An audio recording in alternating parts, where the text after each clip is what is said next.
26절에 34절 교도하시겠습니다. 또 이르시되 하나님의 나라는 사람이 씨를 땅에 뿌린 것 같으니 그가 밤낮 자고 깨고 하는 중에 씨가 나서 자라되 어떻게 그리 되는지를 알지 못하느니라. 땅이 스스로 열매를 맺되 처음에는 싹이요 다음에는 이삭이요 그 다음에는 이삭의 충실한 곡식이라. 열매가 익으면 곧 낫을 대나니 이는 추수 때가 이르렀습니다. 또 이르시되 우리가 하나님 나라를 어떻게 비교하며 또 무슨 비유로 나타낼까?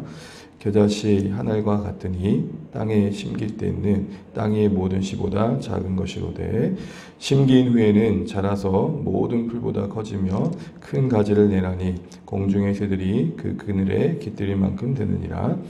예수께서 이러한 많은 비유로 그들이 알아들을 수 있는 대로 말씀을 가르치시되 비유가 아니면 말씀하지 아니하시고 다만 혼자 계실 때에 그 제자들에게 모든 것을 해석하시더라. 아멘. 네, 인사 나누시겠습니다. 일본 많이 받으십시오. 기도하며 감사합니다. 네, 우리 계속해서 하나님 나라의 여러 가지를 말씀의 비유를 통해서 말씀해 주시는 예수님의 가르침을 듣고 있습니다. 오늘 우리가 읽은 씨 뿌린 자의 비유 그리고 이어지는 겨자씨 이 비유는 처음 등장했던 씨 뿌린 자의 비유의 확장형이라 할 수 있을 것 같습니다.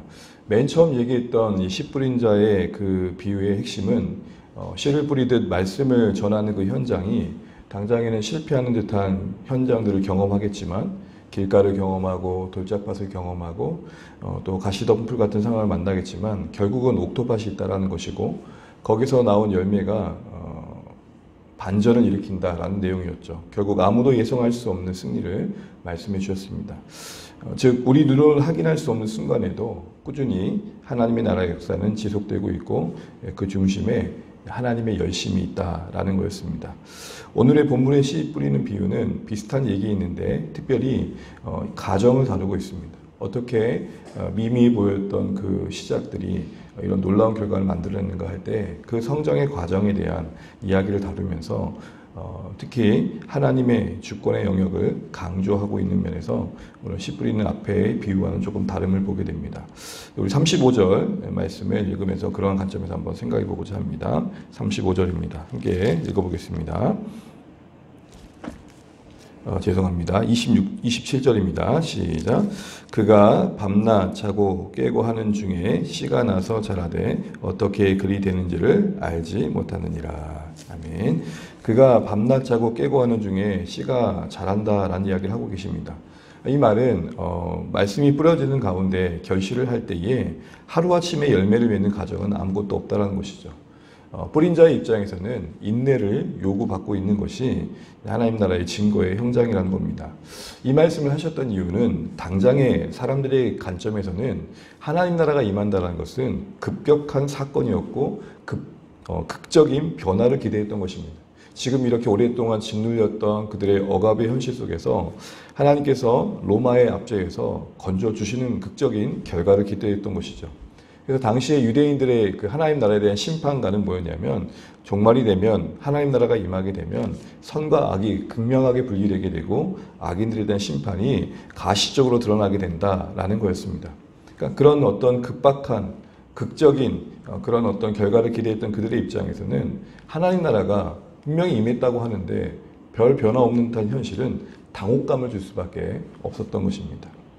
이것을 우리의 가정 속에, 우리의 현실 속에서 적용해 보게 되면 우리가 하나님 나라를 이루어가는 가정 속에 생명의 말씀을 전하고 섬기는 가정 속에 금방 자라는 것이 아님을 아는 게 참 중요하다는 것입니다. 간혹 우리는 눈에 띄는 변화가 없는 사실에 대해서 실망할 때가 있습니다. 기대했던 결과가 이루어지지 않는 상황에 대해서 낙심할 때가 있고요. 그러나 오늘 이 말씀대로 본다면 그 과정이 하루아침에 이루어진 일이 아님을 안다면 그가 밤낮 자고 깨고 하는 중에 라는 말은 시간이 흘러야 된다는 것입니다. 세월이 필요하다는 것이죠. 반복되는 그 일상이 요구되고 있다는 것입니다. 그러니 조급하거나 급급하지 말라는 것입니다. 이는 다른 사람을 향해서도 그렇고 우리 자신을 향해도 그렇습니다. 신앙생활 하다 보면은 참 변하지 않는 우리의 모습에 답답할 때가 있고 때로는 속상할 때가 있지만 우리가 적어도 하나님께서 그 나라의 열매를 맺어가는 현실을 농부가 밤낮 자고 깨고 하는 중에 라는 시간의 개념을 두고 계신다는 것은 우리 평생을 거쳐 우리를 다루시는 하나님의 일하심에 대해서 이해할 필요가 있는 것입니다. 물론 그때그때마다 우리는 뭔가 계기가 필요하고 또 뭔가 변화의 모습들을 드러낼 필요가 있겠지만 인생 전체를 두고 보게 되면 하나님은 우리 한 사람을 다루는 데 있어서 평생을 쓰시기도 있다는 것입니다. 모세 한 사람을 생각해 보십시오. 40년이라는 시간이 그리 짧은 시간이 아니지 않습니까? 그 한 사람을 지도자로 세우는 과정 속에 40년을 들이셨다는 건 우리에게도 시사하는 바가 크다라는 것이죠. 그러니 우리 자신과 타인에 대해 조급하거나 급급하면 안 되겠다라는 것입니다.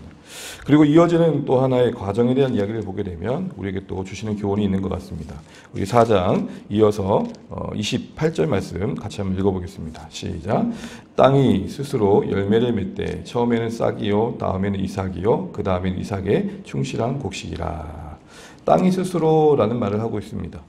이것은 27절 후반절에 어떻게 그리 되는지 알지 못한다와 연관되어져서 우리에게 주시는 교훈이 있는데요. 그 첫 번째는 자라나는 과정이 설명될 수 없는 신비한 영역, 그리고 그 과정이 참 은밀하다라는 것입니다. 물론 농부가 수고를 합니다. 농부가 씨를 뿌리고 땅을 기경합니다. 땀을 흘리긴 합니다. 그런데 정작 그 농부는 그 과정이 어떤지를 알지 못한다는 겁니다. 농부가 인식할 수 없는 어떤 과정을 거쳐서 그 씨앗은 자라 이삭이 되고 그리고 곡식이 되어지는 과정을 지나게 된다는 것이죠. 앞서 말한 것처럼 농부는 자고 일어난 것밖에 없는데 어느새 자라 있는 것입니다. 어느새 자라 있는 것이죠. 이삭이 자라나는 과정이, 이삭이 충실한 곡식이 되는 과정이 정밀하게 우리 눈에 확인되는 게 아니라는 것입니다. 이 말은 무슨 말이냐? 어떤 경위로 그 무엇이 이 이삭을 자라게 하는데 작용을 했고 기여를 했는지를 알 수 없다는 것입니다. 어느새 이렇게 자랐네. 딱 이 말이 맞는 것이죠. 여러분 자녀들이 어느새 이렇게 자랐네 라는 걸 보잖아요. 뭐 키가 자라는 게 야, 너 오늘 1mm 자란 것 같다. 야, 어제보다 2mm 자란 것 같다. 이렇게 얘기하지 않습니다. 오늘 열매 맺는 과정이 그러하다는 것입니다. 농부가 분명 수고를 했지만 농부의 의지와 상관없이 농부가 모르는 그 어떤 과정을 거쳐서 농부가 인지하는 어떤 순간에 자라간다는 것입니다. 여러분 이것은 참 중요합니다. 왜 그렇습니까? 어떤 변화의 과정이 어떤 계기가 있어서 이루어지는 건 분명히 있겠지만 그 어떤 것에 의해 이루어진다고 할 때 그 어떤 것을 제공한 사람은 아마 뿌듯하고 자랑이 될 수도 있을 것입니다.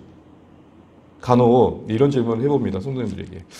여기 이렇게 뭔가 변화된 것을 경험하고 있는 그분에게 어떤 게 계기가 되신 것 같아요? 그러면 대부분 다 이렇게 말합니다. 글쎄요. 뭔가 분명히 변화의 계기가 있었는데 그 무엇이 딱히 그게 결정적이었다 말하기가 어려울 만큼 참 많은 것들이 있었다는 것이죠. 끝나지 않은 터널을 지난 듯 했는데 어느새 지나온 시점에서 보게 되면 분명히 뭔가 있었는데 그게 뭐라고 말할 수 없는 이야기를 하시는 것들을 보게 됩니다. 그게 정직한 거죠. 이런 측면에서 본다면 여러분 한 영혼이 회심하여 자라는 그 과정 속에서 이걸 그대로 적용해 본다면 그 무엇이 그 어떤 것이 계기가 되는 것을 인식할 수 없다라는 것은 구원파의 입장에서 이런 질문을 하는 것이 말이 안 되는 것을 알게 됩니다. 구원파는 뭐라고 질문합니까? 이런 질문을 떡하니 하죠. 당신이 언제 구원받았는 걸 기억하고 계십니까? 마치 생일을 기억하듯이 당신은 언제 몇 월 며칠에 몇 시에 구원받았던 걸 알고 계십니까? 만약 그것을 모른다면 당신은 구원받은 게 아닙니다. 이런 식의 논리를 접근한단 말이죠. 여러분 그게 말이 됩니까? 오늘 말씀해 본다면 어떤 의미입니까? 어떻게 그리 되는지를 알 수 없는 게 구원의 현장입니다. 여러분 기억나십니까? 무엇이 나를 그때 예수님이 언제 찾아오신 것 같다. 여러분 정확하게 설명하실 수 있겠습니까? 그렇지 않다라는 것이죠. 또한 여러분 이런 측면에서 우리가 좀 경계해야 될 것이 뭔가 요란해야만 된다라는 생각도 좀 내려놓을 필요가 있습니다. 개인의 구원의 현장에서 우리는 간혹 조금 영적으로 초라함을 느낄 때가 있는 게 어느 경우냐면 나에게는 특별한 체험이 없다. 이게 참 우리를 주눅들 때가 있습니다. 어떤 극적인 회심의 현장을 경험하지 않는 것이 신자인 나에게는 조금은 위축되게 할 때가 있더라는 것입니다. 그런데 여러분 특별한 체험을 해야만 어떤 파격적인 경험을 해야만 요란스러운 뭔가 이름을 경험을 해야만 되는 건가 할 때 그렇지 않다는 겁니다. 어떻게 되는지 아무도 알 수 없다는 것입니다. 회심하면 우리는 극적인 회심을 떠올 때가 많습니다. 대표적인 예가 누굽니까? 바울입니다. 다메섹 도상에 갑자기 그리스도를 만나는 순간 감정이 솟구치고 삶의 모든 것이 변화되는 것을 경험하는 그 바울처럼 우리는 드라마틱한 현장을 꿈꾸게 되고 그런 놀라운 간증이 있기를 기대하지만 사실은 그렇지 않은 것이 우리의 현실 속에서 더 많죠. 그래서 위축될 때가 있습니다. 정말 저렇게 극적인 경험을 한 사람들의 간증을 들으면은 참 대단하다. 저들을 정말 하나님 사랑하시는구나. 상대적으로 그들을 더 사랑하신 듯한 느낌을 받을 때가 있습니다. 그러나 여러분, 성경은 극적인 회심은 거의 소수입니다. 오늘 마가복음을 읽어봐도 제자들의 변화를 보십시오. 점진적입니다. 어디서 어떻게 무엇이 그들을 변화시켰는지 모를 만큼 더뎌 보이는 시간들을 보내고 있더라는 것입니다. 물론 성경이 극적인 회심을 말하는 건 맞습니다. 그러나 여러분, 그 특별한 체험만이 전부라고 생각하고 그것이 없으면 신앙적으로 우리는 마치 하나님의 사랑으로부터 제외된 것처럼 주눅들 필요도 없더라는 것입니다. 하나님이 우리에게 찾아오시는 방식은 참 다양하시고 또 우리가 신자로서 구원을 경험하는 현실도 참 다양합니다. 누구에게는 따뜻한 포옹으로 다가오시고 어느 누군가에게는 슬픈 눈물로 다가오시고 어느 누군가에게는 깊은 희락으로 다가오시고 참 여러 체험으로 우리 심령 속에 찾아와 주십니다. 어느 날 문득 교회 가고 싶다 라는 마음 갖는 거 그 무엇으로 설명할 수 있겠고 어떤 것이 그것을 맺는데 그런 마음을 갖게 하는데 기여했다고 할 수 있겠습니까? 이런 측면에서 본다면 우리는 다시 한번 이 자라남의 과정이 설명될 수 없는 신비의 영역, 은밀한 성장의 과정임을 보면서 다시 한번 우리의 신앙이 무엇을 붙들어야 될지 다시 한번 생각해 보게 됩니다. 누군가에게 대해서 더뎌 보이지만 기다려주는 거죠. 요란해 보이고 눈에 띌 만한 어떤 성과가 없다 할지라도 설명할 수 없는 이 과정이 성장의 과정이라면 지금 당장의 모습 속에서 우리가 앞서 말한 것처럼 실망할 필요가 없다는 것입니다. 또한 여러분, 오늘 이 시가 어떻게 그리는지를 알지 못한 것과 함께 이어지는 땅이 스스로 열매를 맺었다. 이 표현은 뭘까요? 자라남의 과정이 하나님의 능력에 달려있다는 것입니다. 열매를 맺는 것은 농부의 손에 달린 게 아니라는 겁니다. 분명 농부가 수고를 했지만 땅이 스스로 열매를 맺었다고 할 때에 이 말의 의미는 뭡니까? 농부가 그 결과에 대해서 그 어떤 것도 영향을 끼칠 수 있지 않음을 강조하는 것입니다. 열매를 맺는 건 하나님의 능력의 영역이라는 것이죠. 그래서 이것을 땅이 스스로 열매를 맺대라고 말하는 겁니다. 땅이 능력이 있다라는 게 아니라 농부에게 달려있지 않음을 강조하는 것입니다. 그래서 여러분, 우리 잠시 이 말씀을 적고 오늘 이 본문을 이해하기에 좋은 말씀이 있어서 잠깐 읽으면 좋겠습니다. 우리 고린도전서 3장 6절에 7절입니다. 고린도전서 3장 6절에서 7절입니다.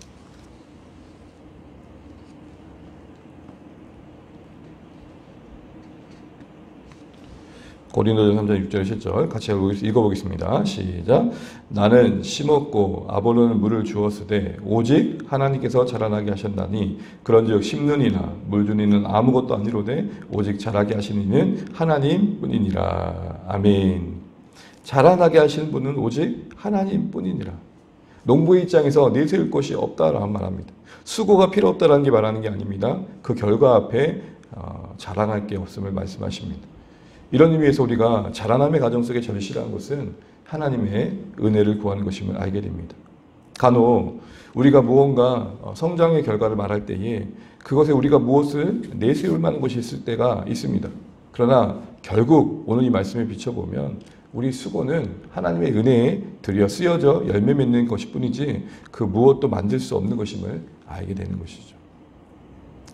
그러면서 이렇게 이런 성장의 과정을 통해 어떻게 자라는지 구체적으로 알 수 없고 또 하나님의 능력에 의해 주장되어지는 과정에 결실이 있음을 말합니다. 우리 29절 한번 읽어보겠습니다. 29절입니다. 시작. 열매가 익으면 곧 낫을 대나니 이는 추수 때가 이르렀습니다. 결국은 추수할 시기를 만나게 된다는 것입니다. 결국은 열매 맺는 시기를 만나게 된다는 것이죠. 하나님의 능력의 손 안에서 완성될 때를 보게 된다는 것입니다. 근데 그 결과가 오늘 이어지는 겨자씨 비유에 보면 참 놀라운 반전임을 보게 됩니다. 우리 32절 한번 읽어보겠습니다. 32절입니다. 시작. 심긴 후에는 자라서 모든 풀보다 커지며 큰 가지를 내나니 공중의 새달이 그 그늘에 깃들일 만큼 되느니라. 아멘. 여러분, 공중의 새가 깃들 만큼이란 말의 의미가 뭘까요? 공중의 새의 의미는, 이때의 새의 의미는 이방 나라를 말합니다. 그러니까 모든 열방을 말하는 거죠. 씨로 상징되어지는 건 하나님 나라가 말씀 속에서 자라남을 말합니다. 그 결국 열매가 온 세상을 품는 결과를 만들어낼 것이다 라는 겁니다. 여러분, 겨자씨는 특별히 이 결과가 놀라운 게 뭐냐면, 겨자씨는 1mm도 채 안 됩니다. 눈에 잘 보이지도 않고 심겨지게 되면 어디에 심겨지는지도 모릅니다. 그런데 그 결과가 3m나 되는 나무를 만들어낸다는 것이죠. 이런 놀라운 반전을 통해 하나님 나라를 이야기하고 있는 건 무엇입니까? 시작이 미미해 보이는 하나님 나라의 현실에 대해 우리가 쉽게 실망하면 안 된다라는 것입니다. 여러분, 예수님과 함께 12명이 시작되었던 하나님 나라입니다. 초대교회 120명이 시작되었던 하나님 나라입니다. 바울과 한 사람의 섬김 속에 복음이 확장된 하나님의 나라입니다. 작게 보여도 미미해 보여도 결국 그 결론이 미치는 영향력은 상상 그 이상이라는 것을 우리가 놓치면 안 된다는 것이죠. 특별히 여러분, 이 겨자씨가 땅에 숨겨졌을 때의 상황을 한번 상상해 보십시오. 어디서 심겨진지도 모른 채 가지를 내고 싹을 내고 가지를 내야만 알 수 있는 그 형국을 보십시오. 땅에 심겨진 이 겨자씨의 형국은 어떻게 보면 조금은 부정적으로 온갖 욕을 듣고 있는 우리의 교회 모습과도 같습니다. 마치 땅이 씨를 삼키듯 세상이 교회를 삼킨 듯한 형국을 우리가 보게 됩니다. 온갖 지책을 받고 있는 교회는 아무 능력도 없어 보이고 갈기갈기 찢은 것처럼 정말 안타까워 보입니다. 그런데 오늘 말씀을 보게 되면 그 땅에 심겨진 씨가, 생명이 반드시 열매를 맺게 된다는 것입니다. 여러분, 여기서 우리가 교회를 포기하자는 이유가 있는 것입니다. 하나님의 말씀의 생명이 교회를 위기 가운데서 건질 것입니다. 아무리 세상이 손가락질을 하고 이 모양이 꼴이냐고 갈기갈기 교회를 난도질해도 우리 안에 심으신 하나님의 말씀이, 교회 안에 지금도 신실하게 전해지는 사역자를 통해 선포되는 말씀이 이 교회의 위기 가운데서 우리를 건져내실 것입니다.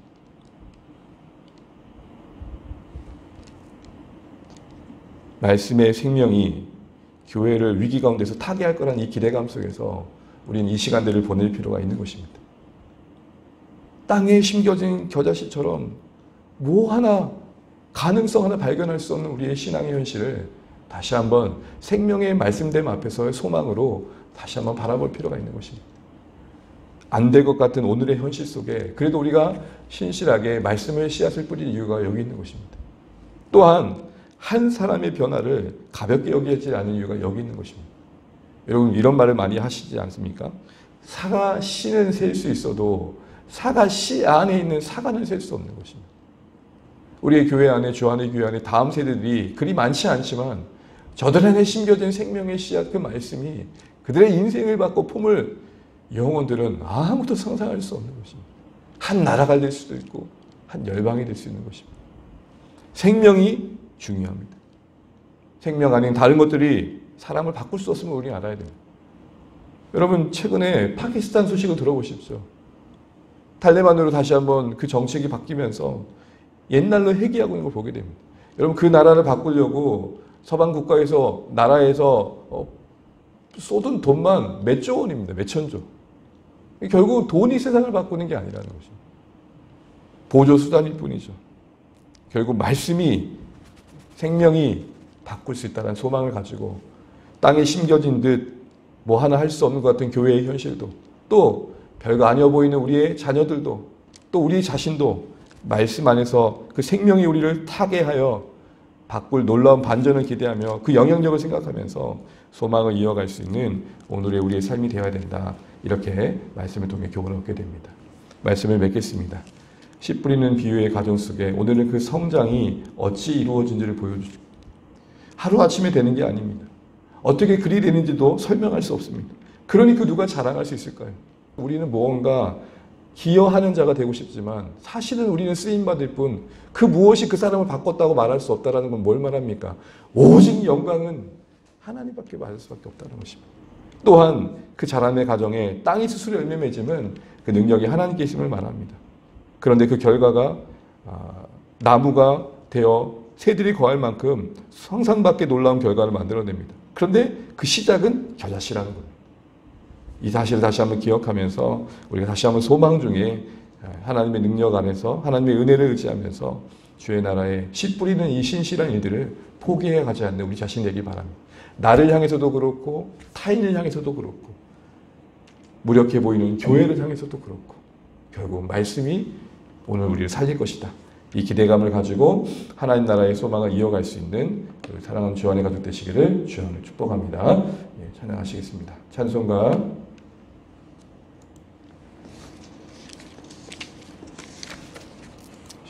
찬송가 288장입니다.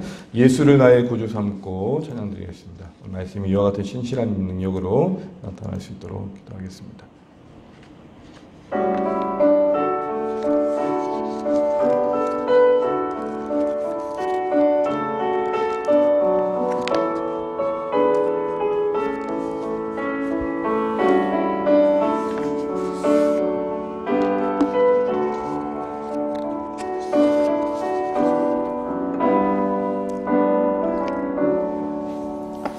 예수를 나의 구주 삼고 성령과 피로서 거듭나니 이 세상에서 내 영혼이 하늘의 영광 보리로다. 이것이 나의 간증이요 이것이 나의 찬송일세. 나 사는 동안 끊임없이 구주를 찬송하리로다. 온전히 주께 맡긴 내 영 사랑의 음성을 듣는 중에 천사들 왕래하는 것과 하늘의 영광 보리로다. 이것이 나의 간증이요 이것이 나의 찬송일세.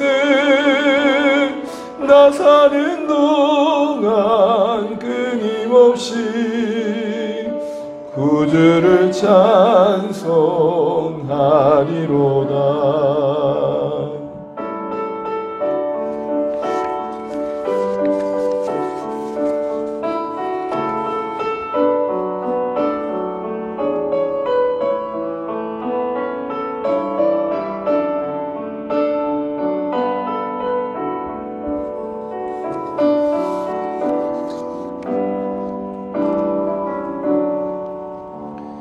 주 안에 기쁨 누림으로 마음의 풍랑이 잔잔하니 세상과 나는 간 곳 없고 구속한 주만 보이도다.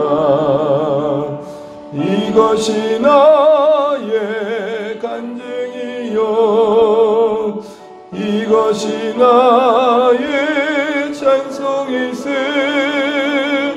나 사는 동안 끊임없이 구주를 찬송하리로다.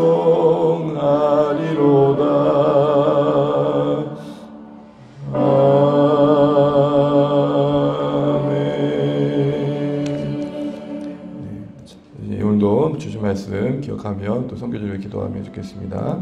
오늘 군선교와 CCC 군내입원을 기도할 텐데요. 군선교는 비전 2030 실천 운동이 잘 이루어져 가서 열매를 맺도록 기도해 주시기 바랍니다. 군에 입대하는 청년들에게 수레를 주고 또 양육 관리해서 한국교회로 파송하는 사역의 이 큰 구조가 실제적으로 잘 이루어져서 젊은 세대들이 군생활 통해 하나님을 만날 일들이 너무 풍성해질 수 있도록, 그다음에 캠퍼스 사역에 수고하고 있는 CC 사역단체 위에 하나님 은혜를 주시도록 기도해 주시면 좋겠습니다. 청년 세대를 일으킨 그 일에 쓰임받는 기간 될 수 있도록 섬기는 우리 간사님들, 수고하는 순장님들, 섬기는 모든 리더들 기도해 주시기 바랍니다. 또 굿네이버스의 이웃사랑의 섬김이 또 하나님의 손길로서 아름답게 쓰임받을 수 있도록 기도해 주시고요. 이 시간 우리 같이 또 말씀 붙들고 기도하실 때 하나님 나라의 말씀이 씨앗이 되어 뿌려질 때에 그 자라남의 과정을 우리가 보게 하신 것을 감사합니다. 쉽게 낙심하지 말라고, 쉽게 포기하지 말라고, 무언가 특별한 일이 있어야 될 것처럼 기대했던 그런 모든 것들로부터 좀 자유하라고, 또 우리의 자금에 주눅들지 말라고 말씀하시는 듯합니다. 이 시간 기도하실 때 설명할 수 없는 이 모든 과정 속에 하나님이 주권자 되심을 신뢰하며 은혜를 구하는 우리가 되길 소원합니다. 변화되지 않을 것 같은 영혼들에게 생명의 말씀을 쉼없이 뿌리고 섬기는 가운데 일어날 놀라운 반전도 기대하게 되고, 또 우리가 하나님께서 우리 안에 찾아오셨을 때에 그 누군가의 그 특별한 체험이 우리에게 없다 할지라도 우리를 사랑하고 계시고 우리를 품고 계시고 우리의 이 신앙의 현실 속에 함께하고 계신다는 사실을 신뢰하면서 우리가 주님을 따르는 삶 되길 소원합니다. 특별히 겨자씨와 같은 시작이지만 그 미미함 속에 하나님의 생명이 있을 때 나타날 결과를 기대해 봅니다. 주 안의 교회가 비록 겨자씨와 같지만 일하실 하나님을 기대하게 됩니다. 이 땅의 교회가 땅에 심겨진 씨앗처럼 별거 아닌 것처럼 보일지라도 생명의 말씀이 이 땅의 교회의 위기를 타개할 것을 기대해 보게 됩니다. 주 안의 교회도 그러하게 하시고 이 땅의 모든 교회가 그렇게 다시 한번 말씀 안에 든든히 세워져서 하나님 나라의 놀라운 큰 나무로 온갖 세들이 거할 수 있는 건강한 교회들로 세워져 갈 수 있도록 이 시간도 기도해 주시면 감사하겠습니다. 특별히 이 시간도 기도하실 때 우리의 또 목장과 또 주일의 예배 가운데 은혜 있도록 기도해 주십시오. 새해로 함께 예배드리는 모든 분들 심령 속에 예배 중에 주시는 하나님의 은혜와 또 말씀들이 정말로 어떤 과정을 거쳐서 우리를 바꾸실지 모르니 정말 그 안에서 하나님의 생명의 역사가 나타날 수 있도록 우리도 기대하면서 함께 예배하며 섬길 수 있도록 기도해 주시기 바랍니다. 우리 자녀들을 위해 기도해 주시고 사랑 가족들과 VIP를 위해 기도해 주시고 또 오늘 하루 일정들을 위고 같이 함께 기도하시고 주님 안에서 오늘 승리하시는 복된 하루 되시길 바랍니다. 기도하겠습니다. 하나님 아버지 은혜를 감사합니다. 오늘 돌아가신 한날 우리가 또 선교지를 위해서 이렇게 또 기도하는 한 주간을 맞이하게 하신 감사합니다. 아버지 하나님, 주 안의 교회가 비록 겨자씨와 작지만 그래도 하나님의 손길에 들림받아서 하나님 나라에 대해 또 쓰임받는 교회가 되어지길 소원합니다. 하나님, 정말 우리가 또 섬기시는 또 군선교 의미에 은혜를 베풀어 주셔서 정말 군선교 2030의 이 계획들 속에 군 장병들에게 복음이 전해지고 세례를 베풀고 또 양육이 잘 이루어지는 가운데 각 교회에게 또한 파송되어져서 정말 선한 열매를 맺는 사역의 구조가 될 수 있도록 도와주시고 일에 관여하시고 일에 수고하시는 모든 분들의 수고들을 하나님께서 사용하여 주시길 소원합니다. 하나님, 군대에 와서 하나님을 만나고 회심하는 이들이 또 많아질 수 있도록 역사하여 주십시오. 그 무엇이 그 어떤 것이 우리를 변화시킬지 모릅니다. 그러기에 하나님 자랑치 않게 하시고 하나님 포기하지 않는 마음을 더하여 주셔서 애쓸 수 있도록 인도하여 주십시오. 우리 일에 우리 CC 선교단체가 그러할 수 있길 원합니다. 터진 그물을 부는 것처럼 쉼없이 부어야 되는 그 수고들이 떼지 않도록 인도해 주시고 포기하지 않도록 우리 간사님들과 순장님들을 붙들어 주시고 청년 세대를 일으키는 기들의 쓰임받는 CC가 될 수 있도록 하나님 캠퍼스 사역단체가 될 수 있도록 은혜를 베풀어 주시옵소서. 그래 하나님 아버지, 또 우리 굿네이버 선교를 통해서 하나님의 사랑의 손길이 아름답게 전해지게 하셔서 이 땅에 하나님의 국률이 임하는 귀한 이들의 쓰임받는 기간 되게 하여 주시고 가난하고 소외되어지고 연약한 인생들을 끌어안는 그들의 사역이 복되게 하여 주시옵소서. 하나님 지치지 않도록 하나님 물질적으로도 부족하지 않도록 재정적인 것들도 잘 채워지게 하시고 사역단체 속에 수고하신 모든 분들도 그런 하나님의 마음을 가지고 섬겨갈 수 있도록 하나님 은혜를 베풀어 주옵소서. 오늘도 하나님 어떻게 자라가는지 알 수 없는 우리의 현실 속에 하나님 다시 한번 믿음의 소망을 갖게 하시고 하나님의 은혜를 절실히 구하게 도와주시고 하나님의 말씀의 생명에 신뢰하면서 결국 말씀이 우리 살릴 것을 기대하고 우리 자신과 타인과 온 교회를 향한 마음들의 소망이 이어지게 하여 주십시오. 아버지 하나님, 이 땅의 교회들을 붙들어 주시고 하나님 아버지 땅에 심겨진 씨앗처럼 온갖 욕을 먹고 있는 이 형국이 안타깝지만 그래도 하나님 소망이 있는 것은 우리 안에 심겨진 것이 비록 겨자씨일지라도 생명의 말씀이니 이 말씀이 우리를 바꿀 것을 기대합니다. 하나님 온 교회마다 하나님의 말씀이 말씀으로 선포되게 도와주시고 강단에 하나님의 생명의 말씀이 전해져 하나님 죽은 영혼을 살리시는 생명의 역사들이 온 교회 가운데 일어나게 도와주셔서 이 땅의 교회들이 큰 나무가 되어 그늘 되어져 하나님 문 영혼들을 품을 수 있는 교회로 건강하게 세워져 갈 수 있도록 하나님 축복하여 주시옵소서. 하나님 자녀 세대를 붙들어 주시고 우리 사랑하는 가족들의 삶을 붙들어 주시고 또 하나님 아버지 우리 성도님들의 가족들에 의해 은혜를 베풀어 주십시오. 자녀 세대 위에 은혜를 베풀어 주십시오. 우리의 삶의 인도에 주의 은혜가 임하게 도와주십시오. 하나님 맞이하는 주일 예배 가운데 은혜를 베풀어 주시고 그래 하나님 아버지 함께 예배하는 모든 자들의 마음속에 어떠한 가족을 통해 하나님께서 일하실지를 우리가 모르니 기대감을 가지고 함께 예배하면서 누릴 수 있도록 하나님의 생명의 역사를 볼 수 있도록 인도하여 주시옵소서. 목장 가운데 은혜를 주시고 주의 은혜가 임할 수 있도록 하나님 수고하시는 우리 목자 목회님들이 지치지 않도록 하나님 함께하는 모든 목자 가족들 마음과 한마음 되도록 하나님 도와주시옵소서.